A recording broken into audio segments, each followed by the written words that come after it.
No,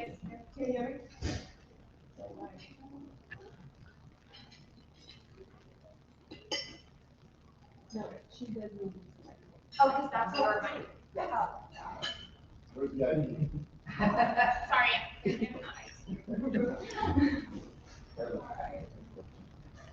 Well, thank you, Marina and Alexis, for the invitation. I'm very happy to be here today. One, the most frequently asked question that I get is,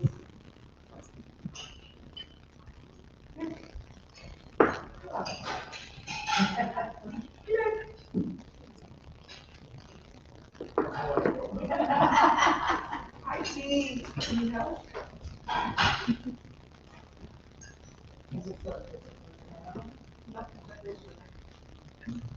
Ah, there we go. What would you say you do here? I think most people in this room, if you have not watched this movie, I would question whether you're on TV. Enterprise architecture has a very interesting history. It goes way back to the IBM days, and it was really crafted for business system planning. Okay, so there we have this, amazing compelling technology. We just kept planning on how it would be applied to business, and that's really the roots of it. But over the years, it's been a lot of complexities, a lot of really long runways to getting there. You take waterfall and agile, all of these things, and most people, just curious.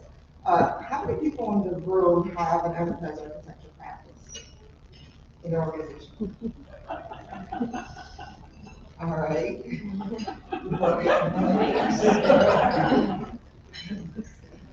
How many, okay, for those that have not, how many have actually met an enterprise architect? Yeah. Okay. Now, tends to, now, what this conversation involves, most people, they like, well, it's kind of stuffy, right? The perception tends to be, I don't need enterprise architecture to tell me what to do. It's a board of no, right? It's this board, that goes and takes a look at whatever it is that you're trying to do, and they say no. And that's really a perception of the past that really needs to be dispelled. And why I'm so happy to come here today and share what enterprise architecture does in a modern enterprise.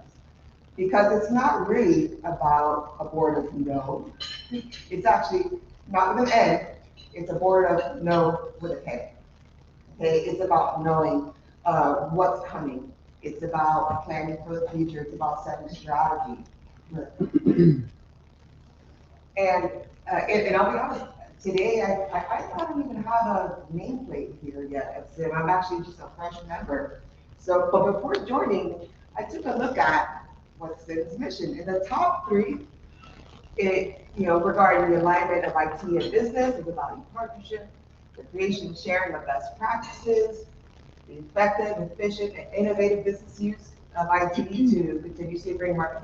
Well, guess what? The top three principles that I have deployed in every single organization, enterprise architecture principles, have been business alignment, business value, and how we maximize benefits to the enterprise. It's really about shifting from being a reactive organization to being a proactive organization. So how do we do that? Modern practices are not, hey, I have, I'm going to create a 50-page document and all of you should know this like it's the law to the letter. That's not what it is anymore. It's strategic planning. It's really about providing guidance on an enterprise response to disruptive forces. When we think about the last 3 years, 4 years that we've all been through, really big things have happened to disrupt the world. Environmental, social, government, all of these things leading towards market changes, pivots in companies, introduction of new products, bringing down old products, dialing back on them. Well, what do we do when our technology doesn't know anything about it? I mean, how many here have a mainframe buried, or two, or three, buried somewhere in their technology landscape? It's not aware of what this new product looks like. I've been selling widgets on this for years. What's this banana? I don't know what to do with it. So, in years past, it was this master planning activity. Hey, I have this master city plan for you. It's going to take 5 years for you to get there, 6 years for you to get there. You can't do that anymore. Unfortunately, just the pace of change in the world and these larger enterprises, that's not going to cut it. That's not how we can adapt to the economy. It's not how you can adapt to those, to those disruptive forces. So really, the role is all about bridging the gap between the business outcomes and the execution of change by identifying the people, process, technology, and data, how you can turn that data into information, actionable information that you can go and do something with. And it's no longer a master plan that is, your 5-year plan, your 10-year plan. We really start talking about 2 years, 3 years. What's the runway so I can start something and pivot if I need to? What are those key building blocks that need to be in place so that I can incrementally produce value over time? It looks more like a runway and less like a master plan that everything has to be perfectly produced right before you can see value, before you can start to see that ROI, before you can launch that new product. Or they launch the product anyway, and there's a bunch of manual things that happen, and there's no information to figure out if it is actually effective, if it's doing well. So it's really more with a focus on having that framework, having that runway.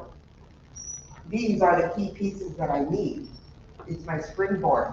How do we break that up in a way that we can evolve? It's not a big bang all the time. Now, mind you, there's always going to be bimodal activity. There's always going to be a need for those set things. It's either on or off. But the modern enterprise is not on or off anymore. It's not. And having the flexibility, having the right frameworks in place, having the right building blocks in place, the standards and guidelines for how you can effectively use them, that's really more what the practice is about. Now, that's pretty big, right? I think, given the mission, the top 3 mission, I think that we can all align to okay, get the mission, but or principles or guidelines, but how do we go about doing that? It's not that board of no that goes and sits off in the corner and says, well, I know what's best. Not everybody will follow what I say. No. The key is collaboration. It's alignment with your business teams, it's alignment with your delivery teams, your infrastructure teams, understand, even security teams, it's alignment with across the board, across discipline.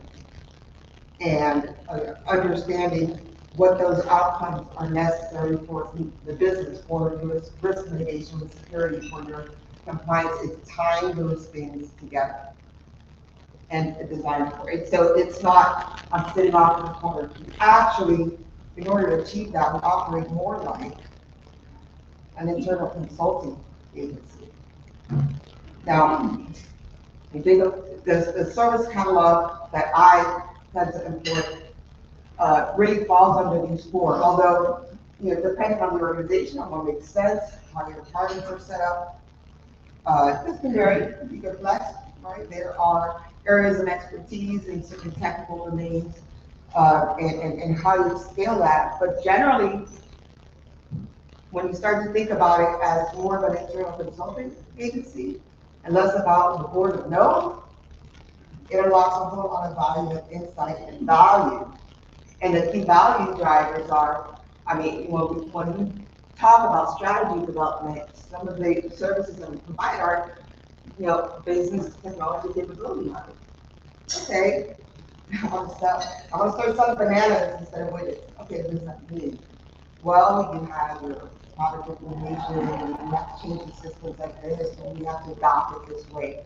And understanding the age of the systems, what's capable, mapping back that function, that process to the technology that's there to help enable it, or, you know, or I should say, bridge the gap if we can't.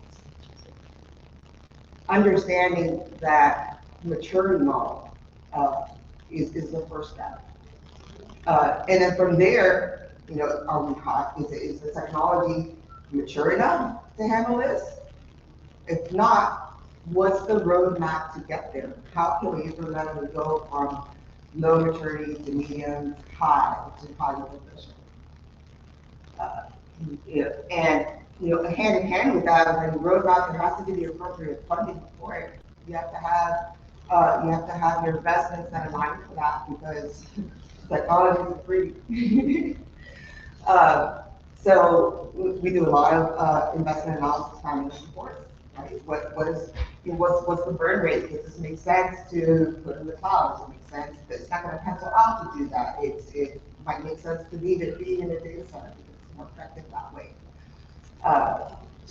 But the value driver there is really about enabling that business strategy.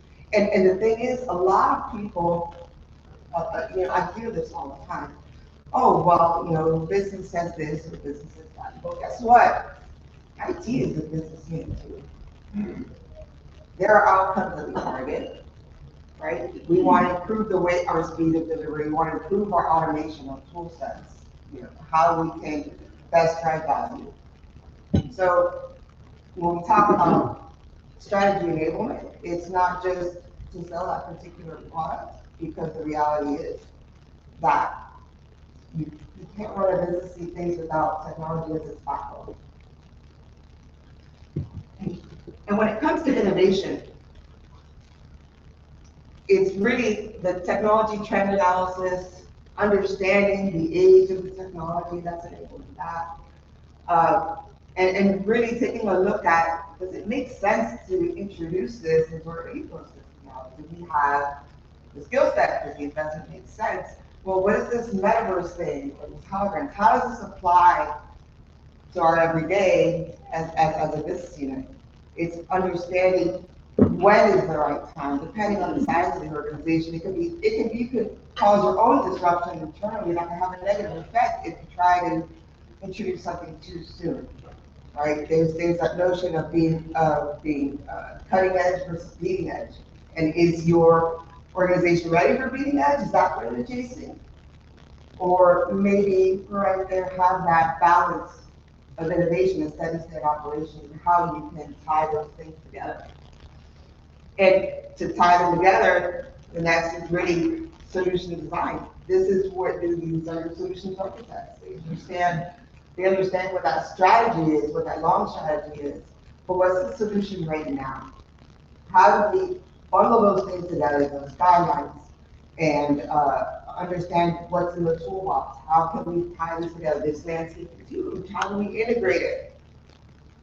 That's where our solutions architects, come up with essentially the blueprint for what it is that you're going to go and execute.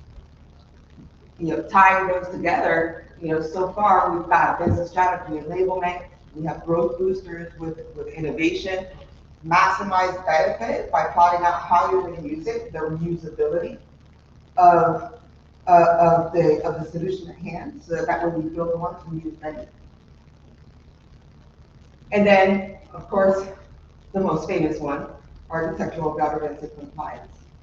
Not the board of no with N, the board of no with a K, but it's really about, what are those policies and the standards to help have a playbook ready for those that are going to consume or that technology. Have a playbook so that way you can upskill, that way it can be productive, that way and we're not buying 16 versions of the same thing to get the same job done. That directly ties back to standardizing and simplifying your landscape. reducing your total cost of ownership. All of these things tie back to, to your business value, your benefits. All right, so, with that, it's like anything else, if you think, the analogy that often comes up is, enterprise architecture are very much like city planners, right? It's city planners, hey, the company has this huge plot of land, the enterprise architect will say, okay, well, this section, there's gonna be housing development, there's gonna be a school over here, there's gonna be a gas station over here, right? In order to do that, though, solutions architects come in when it's time to build that school and understand what's the volume of students coming in. Are we dealing with one story or two? But the standards and the design reviews help understand that when I'm building a school, these are how many fire alarms we need in order to be safe, right? That's where your security comes in. That risk mitigation, understanding the anticipated growth, because that's what that housing development, we expect it to grow by X fold in this period of time. Well, that means that we're gonna need to widen the roads, and our infrastructure teams see that, to help support that growth, right? That's where the governance and compliance comes in. It's understanding how many fire alarms you need, and what's gonna be the saturation of growth over time, so that even though you're delivering it one piece at a time, because nobody builds a city overnight, it's having that playbook on how you're gonna get there, and the ability to shift how you might reuse that land in a different way if there are disruptive forces that cause you to do that. Right, so, I know that I just threw out a whole lot out there, so I'm curious. How many have experience in enterprise architecture practice like this in their organization?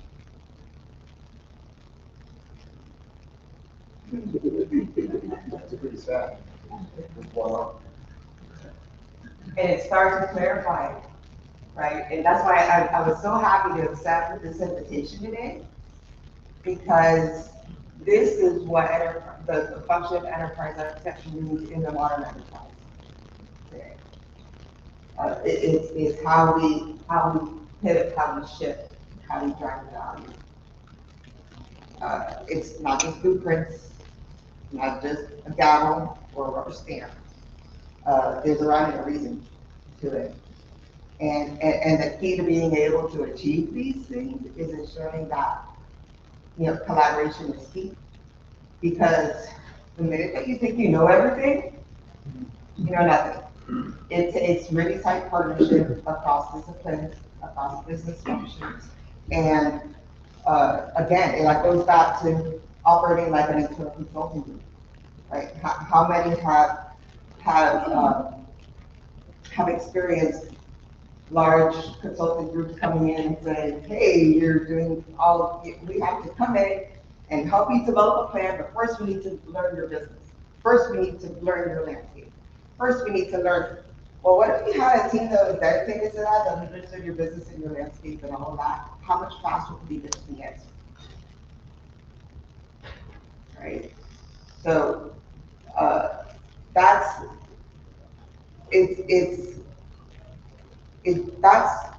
the value, the effectiveness that having a modern practice employed inside the organization. Questions? Question. In your career, have you been in an organization where this was not deployed? And if so, can you tell us a little bit the difference in performance of or role in the organization where they were not having this, was having this? Absolutely. I have been in organizations in which there was a word of no with an N, and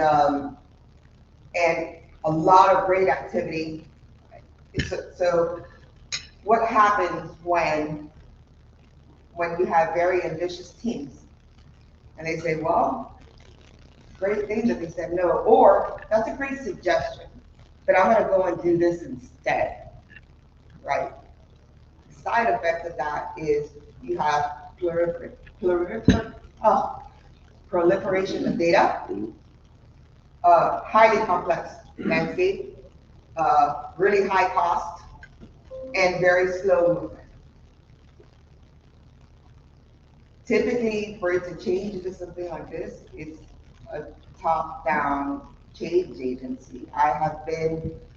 Personally, I have been a change agent in this field for a number of years, but I haven't, it's not like I started in this field, right? I didn't start in the EA discipline. In fact, because you have to know a lot about a lot of things, I actually started with wiring network cables and building servers, then writing applications, then, and having a depth of understanding and respect for everything that it takes to tie it together, but also have had the opportunity to witness how different it can be when you have a tight running function like that, that just, having those tangible results is highly rewarding. So I have myself been a change agent in organizations typically enlisted by a higher, top-down approach that it's time for us to change. We have, by us, it's time for IT to change. I've heard many come and say, well, there's at least in larger corporate functions, there's the divide of, well, that's business, IT. Business is not, moves too slow. I don't like it, or, it's time to change. And they go and they change CTO, CIO, they need to change something. That's often the time that I have been enlisted to help, just because I had, but I started elsewhere, and that wasn't the case. And there's a dramatic difference. With the constant changing of leadership, have you seen it where if you brought this framework in, or it's been in when you got there, leadership changes and all of a sudden they said, we're gonna make this crap, and it Absolutely. And I said, appreciate the time I spent here. It's been fun, had a great time. This is no longer fit for me. Liz, could you elaborate in the limits that you sit at PNL, how do you see the balance between innovation and governance? Are you the one versus the other, the one and the other? It's more of an evolution. Okay, so the way that we employ our innovation services is, my team actually has a sandbox. And in fact, we don't recommend any new technology until we've tried it ourselves, right? So, hey, it's not this academic, all the buzzwords saying, this is the latest and greatest thing. Everybody, it's awesome. No, we actually go in and we test it out and we try it ourselves, prove it first. And after it's proven, then that's when we bring it in and say, okay, this is going to be the new standard. By the way, team, this is a new standard, and just recently we started employing some LED tools to help folks upskill and understand how to apply them in their world. And so incrementally, what will happen is, as new projects come up, then we say, okay, it's time to adopt these new standards. Let's give ourselves a little bit of a buffer or runway to start to adopt them. Yeah. Has it been hard to, or what challenges have you had in, getting funding for innovation? Because I think a lot of times that's an area that can be cut or seen as not as important as keeping the lights on. Well,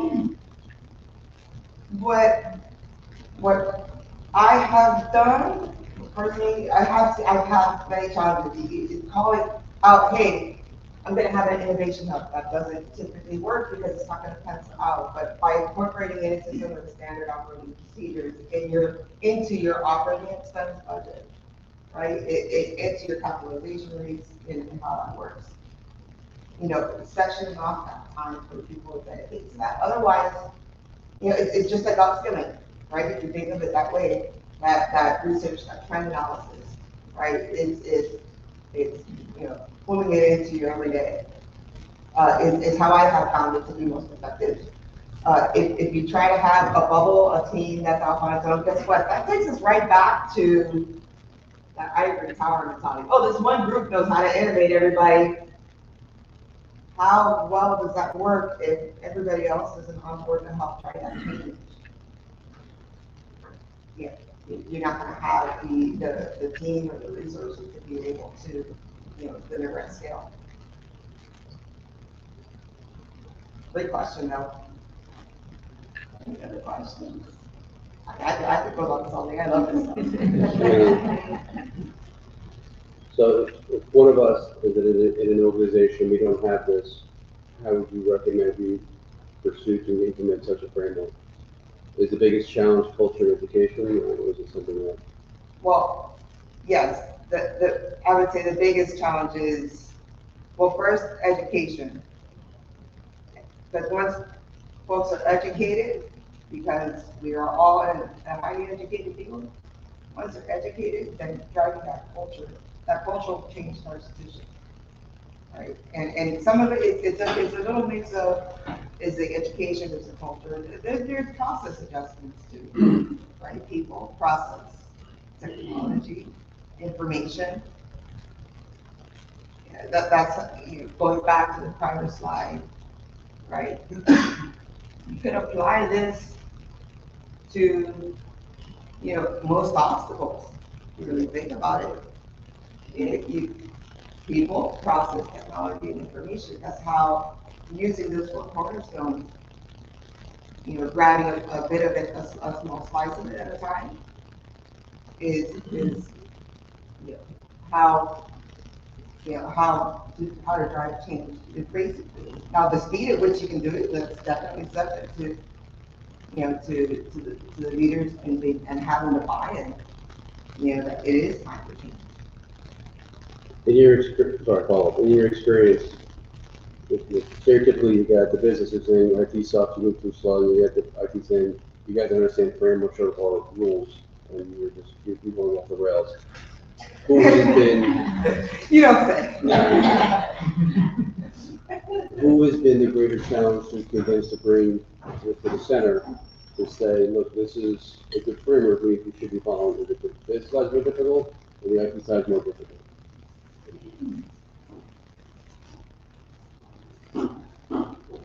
Because they're different groups with different mindsets. There are different mindsets. There are definitely different mindsets, but I think that the biggest barrier there is just getting people to talk to speak the same language.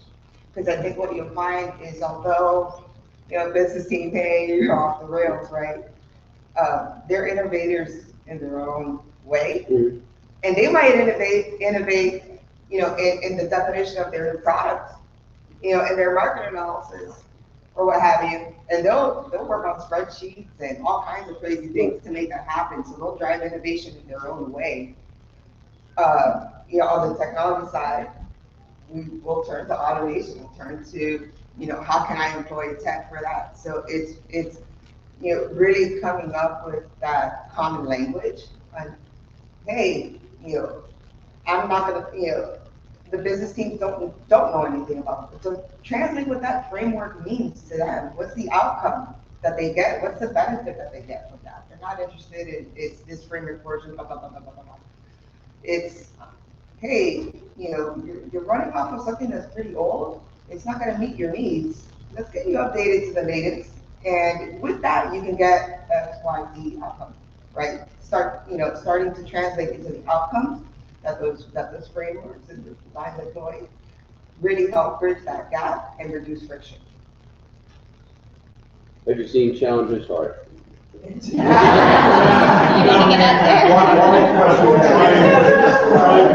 Oh, I'm sorry.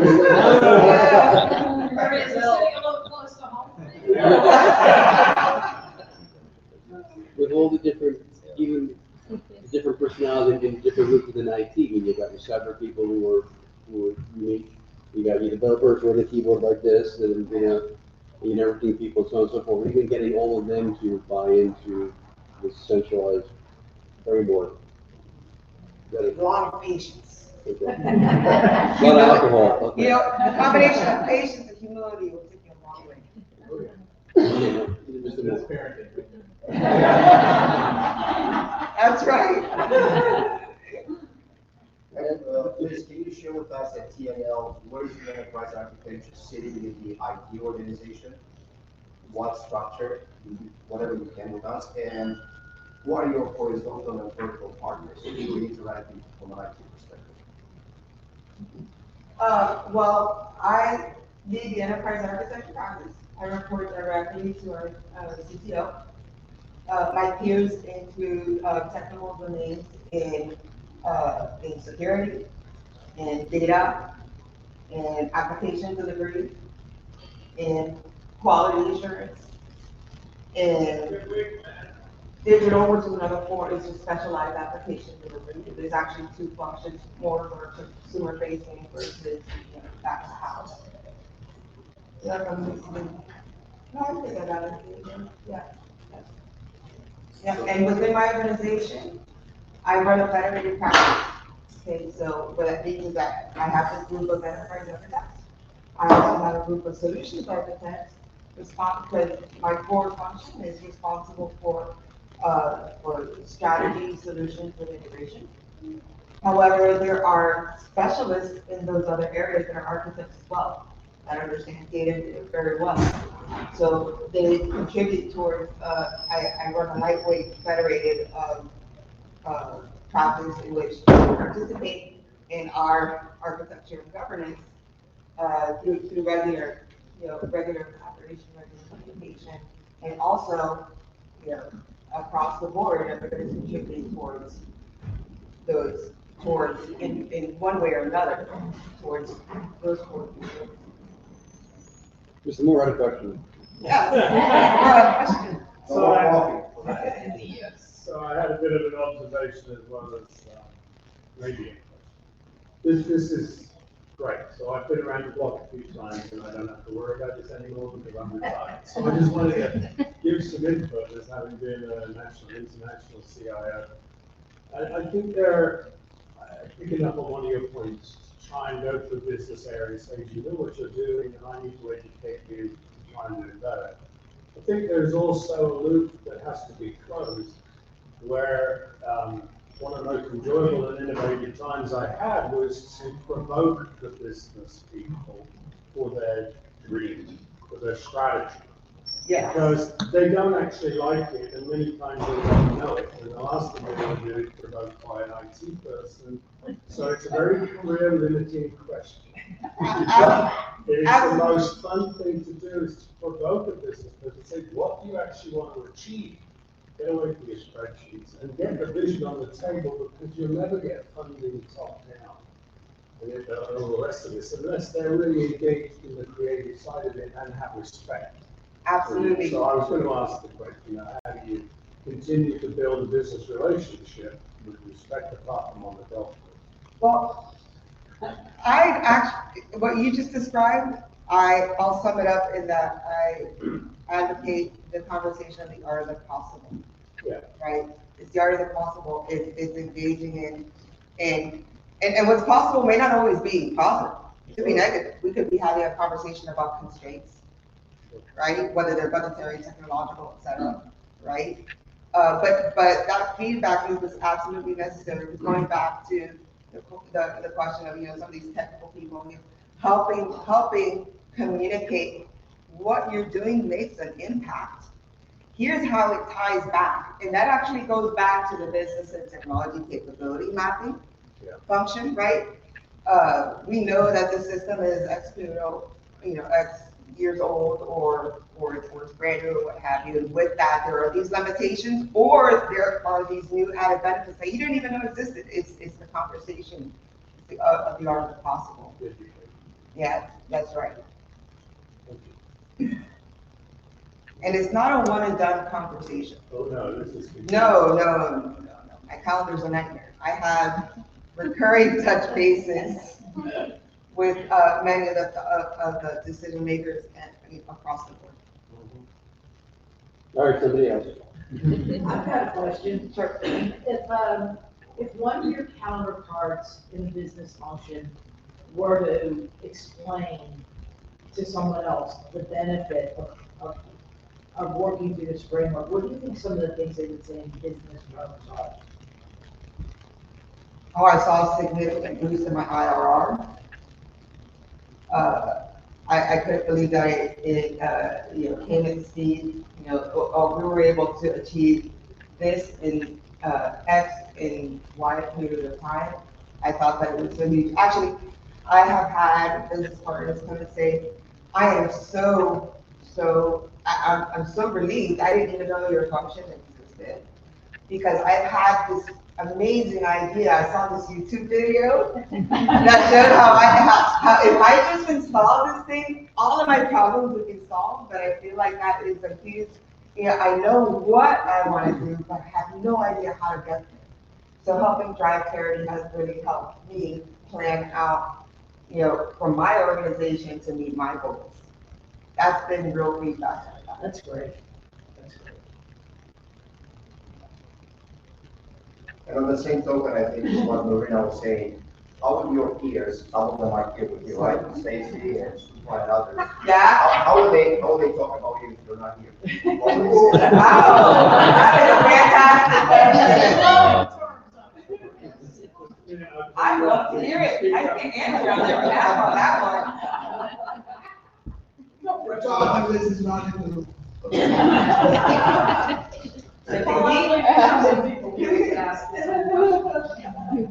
to that point, there's one question for you, and this is even from within the organization.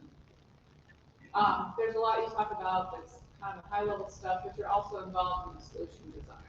And there's, you talk about innovation, making time for that, but also how do we balance between that true enterprise architecture, art of the future, plus the constant demands of we're running this, we're implementing things, we have challenges as we go along, and making sure you're engaged in that. Because when you go from the beautiful, we sit in the White Tower and we have slideware, and that's easy, but when you Oh, you keep going, my slide. when you're doing the weeds and you're doing the actual work and you're trying to balance between those, how do you manage that balance to not get so bogged down? I would say that is a continual challenge that I do suffer from a level of altitude sickness. I go here, it definitely takes practice, but it's really about listening. Okay, so great, this amazing slide where it's going to solve world hunger. Well, let's take a step back. Let's take it one box at a time. Like anything else, how do you find something? Let's take it one box at a time. And each one line at a time. And you've seen some of my decks that have many, many lines and many, many boxes to help illustrate, the current state of affairs or what the future can be. But it's one chunk at a time, and that's why it's about evolution and not revolution necessarily, long run for that matter. Because the key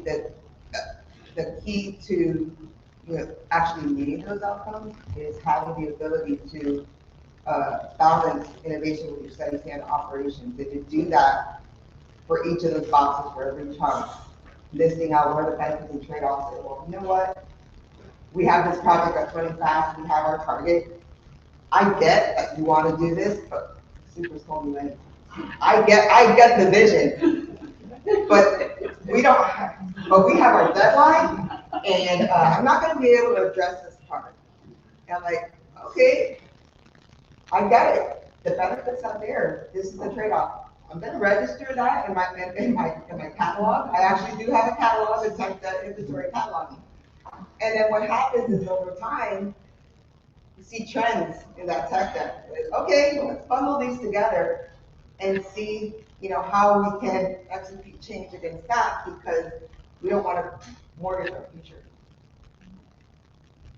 Just to add, I think, there are a lot of projects that have partnered with this, and, we had to come up with a transitional state. We couldn't go from current state to future state, because that was going to be huge. Business is like, I need yesterday, right? There's always limited, budget. So I think she's been great, and that's why we have the spectacle tech debt catalog.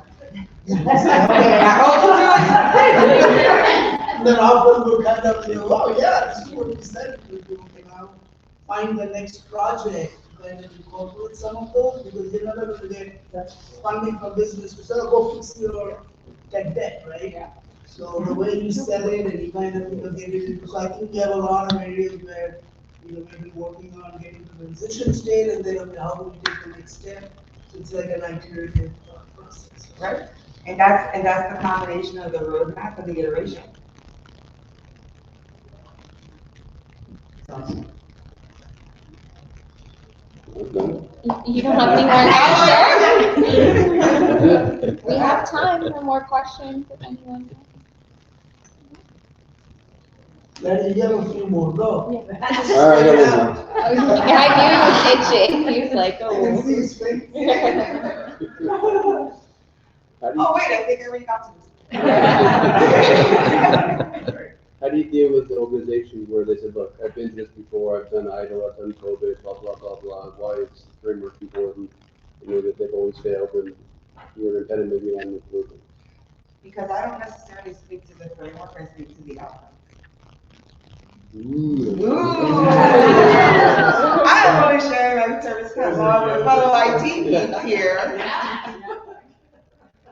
Right? Because, and that, a charming personality.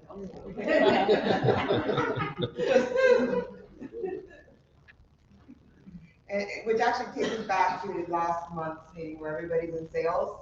It's true. Yeah. It's very true. Yes. What's your biggest success experience with learning was? Or one of the most, you're most proud of, whatever. You can super happy. Actually, you know what? You say that, but when I first met Sue Frozen, architecture is a suggestion. No, I said recommendation. Now we partner quite well together, and we talk about what's possible. That's a great successful. Yeah, it's a great success. Because, I could probably rattle off a bunch of different, amazing, technology impacts that I've had across different organizations where, it's helped, boost their sales in one way or what have you. But I find the success in those are moments in time. The lasting ones are what can continue on, right? And actually in the people aspect of it and recognizing, how do you convince people? Well, convince them by assuming that they have positive intent in what it is that they're doing, right? And once you change, flip that mindset, then you tend to find middle ground much faster. Yes. Random thing, you're quite interested. So I would say I've worked with Liz before, and she's fantastic, amazing. I would say one of her best successes that I've seen is her ability to influence people by walking the walk, right? Like, she will go and she'll bring in, she knows exactly what type of talent she needs, exactly what the organization needs. She brings people in, she'll have them prove it out and do what they do, and then it shifts. Like, the organization will go from, I don't want to talk to them, oh gosh, architecture's here, we have to improve them, to they're the first person they're going to, right? And not only that, but she'll bring in different experts in different areas and have them do continuous education, and then teach back to community of practices where we'll present designs and stuff to one another, and then we'll talk through it, and then we teach each other. So it's amazing, I would say, how she builds teams where she's not trying to achieve a certain thing. She builds more of a culture, and she really earns people's respect and trust, especially in her teams.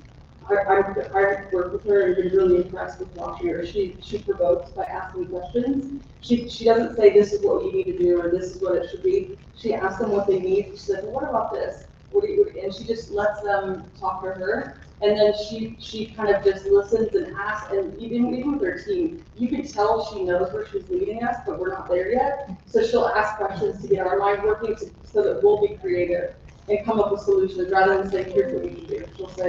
She'll ask us questions and see if we can get it on our own and then see where further we go than she would have told us, right? So I think That's how you drive adoption, you make it their idea. it's amazing. So I think that's what we're doing. Ninja Liz. I'm looking for a personal sales person. I'm a believer, listen. I'm a believer. Well, No one's doing it. I just want to make sure you're.